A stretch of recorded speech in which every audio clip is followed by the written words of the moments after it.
Sara creció en una casa donde el aire parecía repartirse de manera desigual. Su padre, un hombre de voz grave y mirada capaz de helar una habitación entera, decidía sin palabras cuál de sus hijas merecía aplausos y cuál debía acostumbrarse a vivir en la sombra. Desde pequeña entendió que, por más que se esforzara, los elogios nunca estaban reservados para ella. A los 10 años recibió una bicicleta usada, con manchas de óxido en el manillar y un asiento que pellizcaba la ropa a cada pedaleo. Aceptó en silencio, sonriendo como quien agradece las obras en una mesa ya levantada. Ese mismo día, Emma, su hermana menor, estrenó una bicicleta nueva, reluciente, con cintas metálicas que brillaban al sol y un timbre que el padre hacía sonar con orgullo frente a los vecinos. Sara no lloró, pero guardó la escena como una cicatriz invisible. No era el objeto lo que dolía, sino la prueba pública de que una hija merecía celebración y la otra resignación. Con los años, las diferencias dejaron de ser sorpresa y se volvieron rutina. Cuando Sara llegaba con boletines impecables, llenos de calificaciones perfectas, el padre apenas levantaba la vista del periódico para murmurar un «bien hecho», seco, sin emoción, como si felicitara a un extraño. En cambio, cuando Emma trazó un dibujo infantil desprolijo, él lo trató como una obra de museo. Lo mandó enmarcar y lo colgó en la sala, justo encima del sofá, para que todo visitante lo viera. Sara, con apenas 12 años, comprendió que en su casa el valor no se medía por mérito ni esfuerzo, sino por un favoritismo que jamás cambiaría. Aprendió a callar, a tragar la decepción y a coleccionar recuerdos como pruebas silenciosas de un juicio que aún no tenía fecha. En la adolescencia, esa herida se profundizó. En su último año de secundaria, Sara fue elegida oradora de la generación, un honor ganado a pulso. Ensayó el discurso decenas de veces, caminando por el pasillo con calcetines gastados y una libreta doblada en el bolsillo. Frase central hablaba de la dignidad silenciosa, esa que no pide permiso para existir.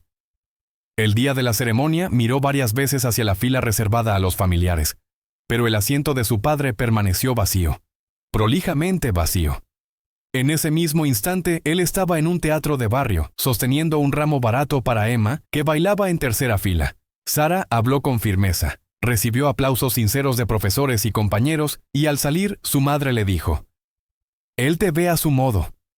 Aquella frase se le clavó como astilla, porque para Sara no verla era precisamente el modo. Al llegar a la universidad, dejó de pedir permiso para crecer. Con paciencia de relojero, solicitó becas, reunió cartas de recomendación y aceptó una ayuda parcial.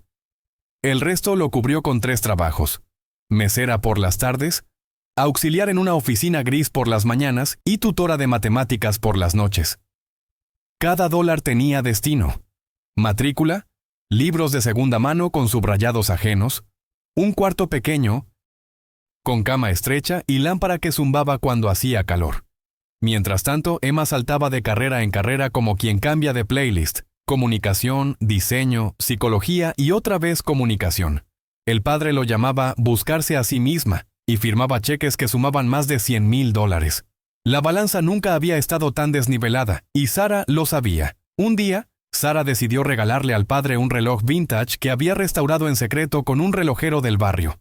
Había cambiado la pulsera, pulido el cristal y ajustado el mecanismo con cuidado. Se lo entregó con ilusión, esperando al menos un gesto de aprecio. Él murmuró un «gracias» distraído y lo dejó en una bandeja de papeles. Días después, Emma apareció con una taza barata de cerámica que decía «Best Dad», mal impresa. El padre la fotografió, la subió a sus redes y escribió: «Mi mayor tesoro». Fue en ese contraste brutal cuando Sara tomó una decisión íntima.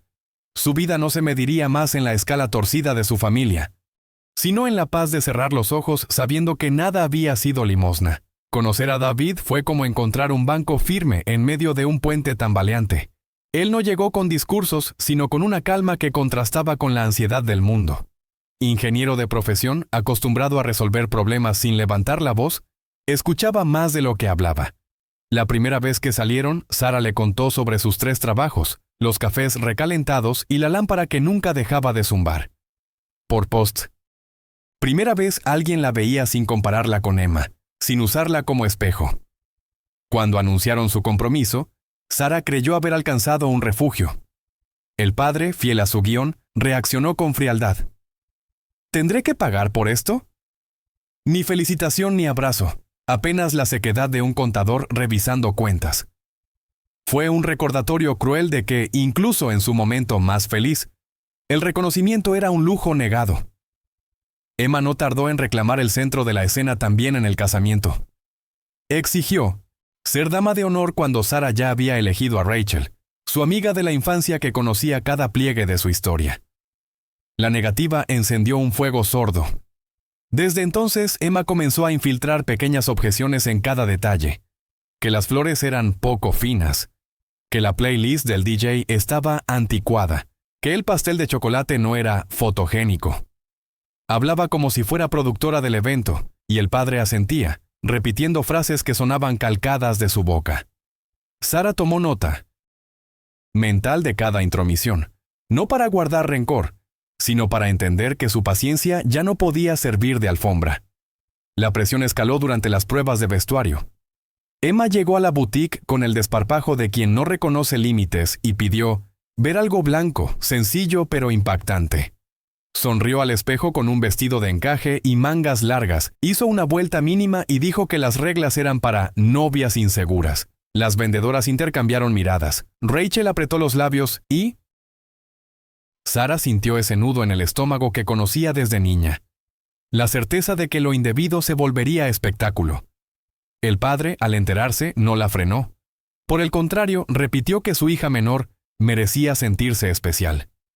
Fue el preludio perfecto de una escena que ninguna etiqueta podría justificar. La víspera del casamiento, un almuerzo que debía ser tranquilo se convirtió en ensayo general de lo intolerable. El padre levantó la copa y en lugar de brindar por la hija que iba a casarse, habló de empezar a ahorrar para el gran casamiento de Emma.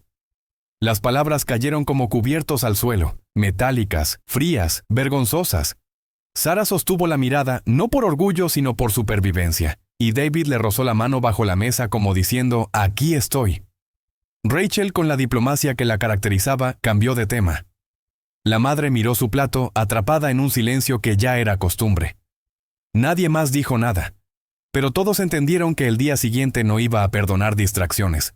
El amanecer del casamiento olía a flores frescas y a promesa. Sarah dejó que le ajustaran el velo. Respiró hondo y eligió creer que, por unas horas, la vida podía ser simple. Cuando Emma apareció con un vestido blanco, boquete en mano y peinado de novia, el aire del vestíbulo cambió de temperatura. La maquilladora parpadeó en seco. Una de las damas dejó caer una horquilla que sonó como un punto final. Detrás, el padre anunció con voz solemne que, después de acompañar a Sarah, también caminaría, con Emma, para que todos sepan cuánto la quiero. No era amor, pensó Sarah, era un rito de poder. Y decidió, sin lágrimas, que su respuesta iba a llegar cuando hiciera más ruido. La ceremonia fue un desconcierto pulcro. Sarah caminó del brazo de su padre con la dignidad de quien no se debe a ninguna mirada. Alcanzó el altar junto a David y mientras el murmullo bajaba, vio al padre volver sobre sus pasos, tomar a Emma del brazo y conducirla por el mismo pasillo con idéntica solemnidad. Un invitado carraspeó, otro bajó la vista. Alguien tomó una foto que nadie querría recordar. David apretó la mano de Sarah, y ella sintió que todo su pasado, bicicletas, boletines, relojes olvidados, le tomaba la espalda para mantenerla erguida.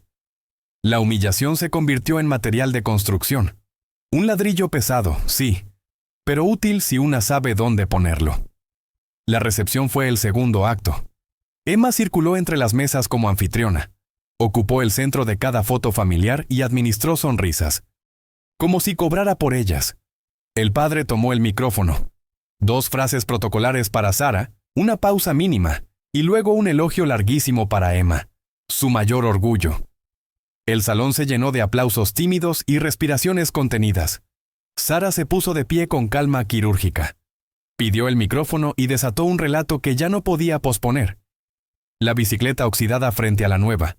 Las calificaciones ignoradas, el asiento vacío en su graduación, el reloj vintage abandonado. Mostró en su teléfono las transferencia reciente de $25,000 para Emma. El rumor se volvió silencio. «Hoy es el último día que ustedes pisan mi vida», dijo. Tomó la mano de David y salió. «Si estás leyendo hasta aquí, cuéntanos desde dónde nos acompañas. A veces decir, aquí estoy, es otra forma de ver y de ser visto. No fue un gesto para sumar clics, fue la manera más honesta de abrir una conversación que a ella le negaron desde niña. El salón estalló en cuanto Sara cruzó la puerta. Emma se tiró al suelo, entre sollozos exagerados, gritando que había sido traicionada, como actriz en una tragedia barata. El padre golpeaba la mesa con el puño cerrado, acusando a su hija mayor de haber cometido la crueldad más grande. La madre, en cambio, se derrumbó en una silla, incapaz de sostener la farsa. Los invitados se dividieron de inmediato. Algunos se acercaban discretamente a Sara para felicitarla por su valentía. Otros cuchicheaban que había destruido la familia. Esa misma noche, el teléfono de Sara se llenó de mensajes. Primos que la aplaudían, tías que la acusaban de ser cruel, amigos que enviaban videos del momento en que Emma desfiló de blanco como si fuera la novia. La verdad estaba grabada en cada dispositivo y ya no podía maquillarse. En los días siguientes, Emma intentó reescribir la historia. Publicó en redes que todo había sido un malentendido, que el vestido blanco era solo un estilo personal, y que Sara había reaccionado por celos. Subió fotos posadas con sonrisas congeladas y frases que buscaban compasión, pero los videos circulaban con rapidez. Ahí estaba el padre tomándola del brazo como si la entregara. Ahí los aplausos incómodos. Ahí los rostros de los invitados evitando la mirada. La evidencia era irrefutable. Sara eligió el silencio como respuesta, no porque no tuviera qué decir, sino porque comprendió que la verdad ya se había contado sola. Aprendió que a veces la victoria no está en hablar más fuerte, sino en dejar que los hechos hablen por uno. Un par de meses después, un sobre llegó a su buzón.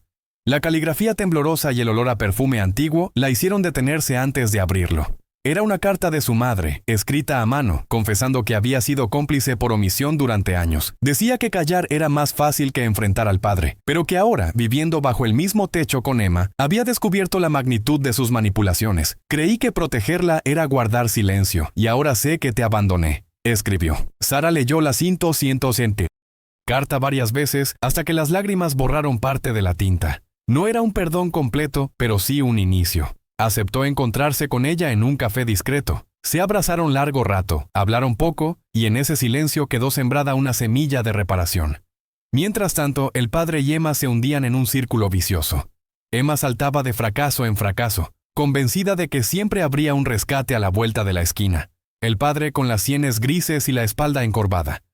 Trabajaba horas extras y pedía préstamos imposibles para sostener los caprichos de su hija favorita. El vecindario, que antes los trataba con respeto, empezó a verlos con una mezcla de lástima y fastidio. Sara se enteraba de esas noticias a distancia, con la calma de quien observa a alguien caminar hacia arenas movedizas. No intervenía, porque había comprendido que algunas batallas no se pelean, se abandonan para salvarse. Con David, la vida adquirió paredes firmes y ventanas abiertas. Compraron una casa modesta con un pequeño jardín, donde plantaron rosales que florecieron con la primera lluvia. Los domingos hacían asados e invitaban a vecinos y amigos, celebrando sin competencia y compartiendo risas que duraban más que cualquier discurso. Sara ya no repasaba escenas antiguas al dormir. El asiento vacío de la graduación, el reloj olvidado, la taza barata convertida en tesoro. Esos recuerdos habían perdido filo. Ya no cortaban, apenas marcaban. En ese espacio sin espinas, su trabajo se volvió más ligero, su risa menos tímida y su futuro, por primera vez, una promesa posible. Un día, mientras colgaba luces en el patio para una cena de verano, Sara se sorprendió tarareando sin darse cuenta. Esa melodía baja fue la prueba de que la vida había cambiado de tono. Colocó vasos desparejados sobre la mesa, los preferidos de David, y pensó que a veces lo más valiente no es gritar, sino sostener una elección. Y si has llegado hasta aquí, apóyala con un like y comparte tu experiencia si alguna vez también tuviste que cortar lazos para poder respirar en paz. Tu testimonio puede inspirar a alguien que todavía no se atreve. Esa invitación sencilla a la conversación era, en el fondo, lo que le había faltado toda la vida. Alguien que la viera sin medida comparativa. Alguien que dijera, aquí estás y es suficiente. Los días de Sara comenzaron a llenarse de rutinas que parecían pequeñas victorias. Desayunos tranquilos en la terraza con David. Tardes de lectura sin interrupciones. Domingos de películas con mantas viejas y palomitas recién hechas. Eran gestos sencillos, pero cada uno llevaba el peso de lo conquistado. Poder vivir sin que nadie midiera su valor ni comparara sus logros. invitaban a amigos y vecinos, y las risas se mezclaban con el humo de la parrilla en el jardín. En esos momentos, Sara entendía que la verdadera venganza contra años de invisibilidad no era el rencor, sino la serenidad de saberse reconocida en su propio espacio. El recuerdo de la boda ya no era una herida abierta, sino un hito transformado en motor. Para algunos había sido un escándalo familiar. Para Sara fue el día en que dejó de ser invisible. Cuando alguien le pedía consejos sobre cómo manejar una relación tóxica, solía repetir: no se trata de ganar discusiones, sino de no perderte a ti misma. Esa frase se convirtió en su brújula, en un recordatorio constante de dónde estaba la frontera entre el amor y la anulación. Al decirla en voz alta, sentía que la niña, con la bicicleta oxidada, encontraba por fin una respuesta digna. Mientras tanto, las noticias sobre Emma y el padre llegaban con tono cada vez más sombrío. Deudas crecientes, proyectos abandonados, empleos fugaces que no duraban más de unas semanas. El vecindario que alguna vez los había tratado con respeto, ahora los veía con una mezcla de lástima y fastidio. Emma seguía convencida de que el mundo le debía algo, y el padre trabajaba como un esclavo para sostener esa ilusión. Sara escuchaba esos relatos sin dejar que la arrastraran. Eran ecos de un pasado que ya no le pertenecía. Entendió que la indiferencia también podía ser una forma de libertad. Una tarde de otoño, mientras recogía hojas secas del jardín, pensó en la frase que tantas veces había repetido: algunos puentes, después de quemados, es mejor dejarlos en cenizas. Y al recordarla, no sintió dureza, sino alivio. No se trataba de guardar rencor, sino de aceptar que ciertas relaciones solo podían existir en ruinas, y que reconstruirlas sería volver a lastimarse. En ese reconocimiento encontró paz, y en la paz, un futuro sin la sombra del pasado. Por primera vez, comprendió que cerrar capítulos no es olvidar, sino dejar de vivir en ellos. La casa de Sara y David comenzó a llenarse de fotos propias. Viajes sencillos a la costa, cenas improvisadas con amigos, celebraciones pequeñas que tenían más valor que cualquier evento fastuoso. Ninguna incluía al padre ni a Emma, y esa ausencia no dolía. Liberaba espacio para nuevas memorias. La madre apareció en algunas, siempre discreta, con una sonrisa que parecía pedir perdón sin necesidad de palabras. Sara entendía que, aunque no pudiera borrar lo vivido, podía elegir qué recuerdos colgar en sus paredes. Y en esas paredes estaba, por fin, en el centro de su propia historia. Con el tiempo, dejó de revisar las redes de su familia, de atender llamadas que no sumaban, de buscar explicaciones en un pozo seco. Aprendió que la vida no siempre ofrece justicia, pero sí la oportunidad de elegir con quién caminar. Creó, junto a David y su círculo cercano, una nueva familia elegida, tejida de respeto mutuo y risas compartidas. El casamiento, lejos de quedar como cicatriz amarga, se convirtió en el relato que cerraba una etapa oscura y abría otra luminosa. Sara comprendió que no podía cambiar su infancia ni borrar las ausencias, pero sí podía decidir que su futuro no se escribiría con la misma tinta. Y esa elección, serena y firme, fue el verdadero acto de superación. Los años siguieron su curso y la estabilidad se volvió costumbre. Sara ya no esperaba mensajes de cumpleaños de su padre, ni se sorprendía con los silencios de Emma. Su mundo estaba hecho de elecciones propias, un trabajo que la motivaba, un hogar lleno de vida y proyectos sencillos como plantar un huerto o redecorar el salón con muebles restaurados. Cada logro, por pequeño que fuera, era celebrado por quienes realmente la querían. La satisfacción ya no dependía de un aplauso esquivo, sino de la certeza de haber construido algo auténtico. Emma, en cambio, seguía atrapada en la misma telaraña. Cambiaba de trabajo como quien cambia de zapatos. Pedía préstamos que nunca devolvía y publicaba en redes sociales fotos cuidadosamente editadas para aparentar una vida que no tenía. El padre, cansado y con la salud quebrada, se convirtió en su sombra, trabajando sin descanso para sostener un espejismo que nadie más compraba. La sociedad que antes admiraba su supuesta brillantez, ahora los veía como un ejemplo de cómo el favoritismo destruye desde adentro. Sara, al enterarse de esas noticias, ya no sentía rabia, ni siquiera tristeza. Era como escuchar un eco lejano en un túnel del que había salido hacía mucho tiempo. Había aprendido que algunas heridas, cuando cicatrizan, no borran la marca, pero dejan de doler. Lo importante no era lo que había perdido, sino lo que había decidido ganar: paz, respeto y la libertad de escribir su propio destino. Por fin, había entendido que romper los lazos no era un acto de crueldad, sino de amor propio.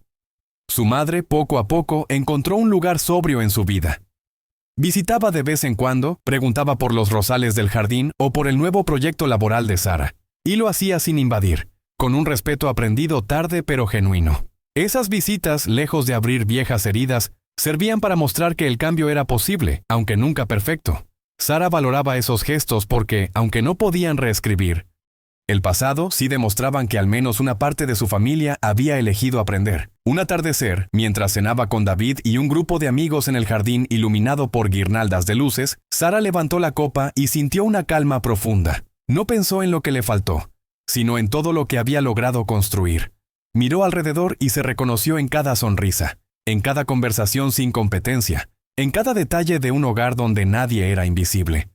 Fue en ese momento cuando supo que había cerrado el círculo, de la niña olvidada a la mujer dueña de su vida. Al mirar hacia atrás, Sara no veía ruinas, sino cenizas que habían nutrido un suelo fértil. No podía cambiar la bicicleta oxidada, las calificaciones ignoradas ni el asiento vacío en su graduación, pero sí podía decidir qué hacer con ese dolor. Eligió convertirlo en motor, en cimiento, en impulso, y al hacerlo dejó de ser la hija invisible para convertirse en la mujer que eligió su propia vida. Su historia no fue un cuento perfecto, pero fue suya, y en esa pertenencia estaba la victoria más grande, haber transformado la humillación en libertad y la libertad en paz.